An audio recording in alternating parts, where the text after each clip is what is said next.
So here's a well-known method to remember the 6 trig functions of special angles. I'm just re-explaining it, so hopefully I can get some clout for myself. By 6 trig functions I mean sine, cosine, tangent, cosecant, secant, and cotangent. And by special angles I mean 0 degrees, 30 degrees, 45 degrees, 60 degrees, and 90 degrees.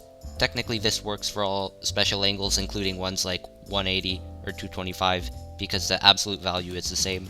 You just need to remember when to have your answer negative. Well anyway, into the method.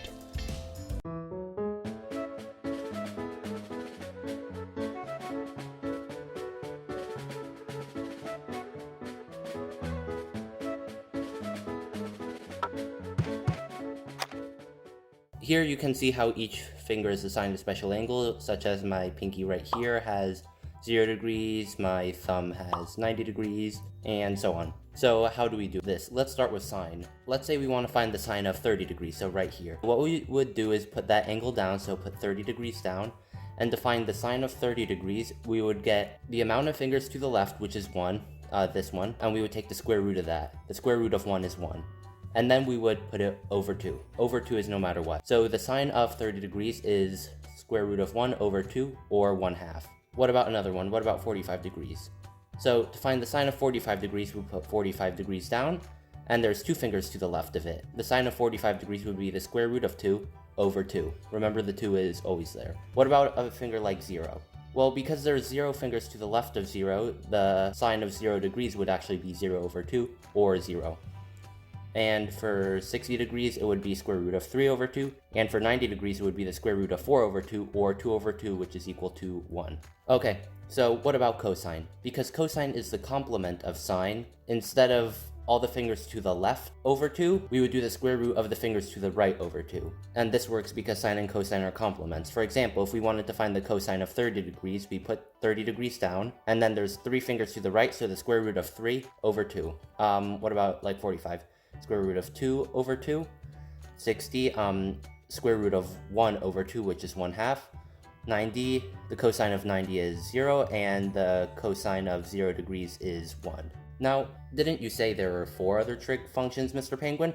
Well, yes, I did. And this is because with trig, when you buy a couple, you get a couple more free. In this case, when you buy 2, which is sine and cosine, you get 4 free. So if you have sine, you automatically know what cosecant is because it's just the reciprocal function, say 30 degrees. So instead of 1 over 2, it would actually be the reciprocal, which is 2 over 1, which is 2.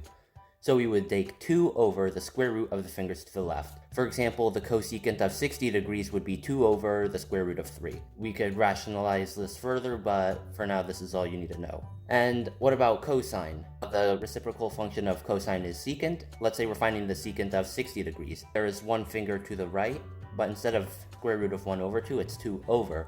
So the secant of 60 degrees would be 2.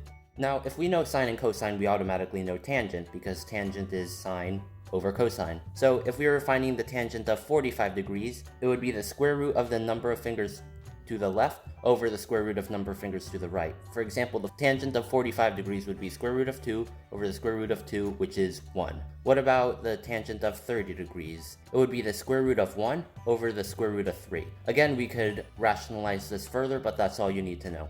And then lastly, cotangent. Because cotangent is the reciprocal of tangent, instead of doing sine over cosine, it would just be cosine over sine. For example, the cotangent of 60 degrees would be square root of 1 over square root of 3. We can further rationalize this, but this is just to show you. And what about a quadrantal angle? So the cotangent of 90 degrees would be square root of 0 over square root of 4, which is 0. What about cotangent to 0? It would be square root of 4 over square root of 0, which is actually undefined. So with cotangent and tangent, we could remember also, we know by looking at their graphs that they have asymptotes, meaning some angles will have no answer because they're asymptotic.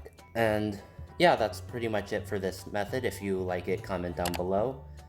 But yeah, also, if you know like 0 degrees, you automatically know 180 degrees. You just need to remember when to make the answer negative or not. Same with 30 degrees and like 120 degrees and 210 degrees, and so on and so on. So yeah, that's it for this method. Say if you like it or not. If you liked it, leave a like. If you don't like it, I guess leave a dislike. But anyway, that's it for this video. Thank you and have a good day.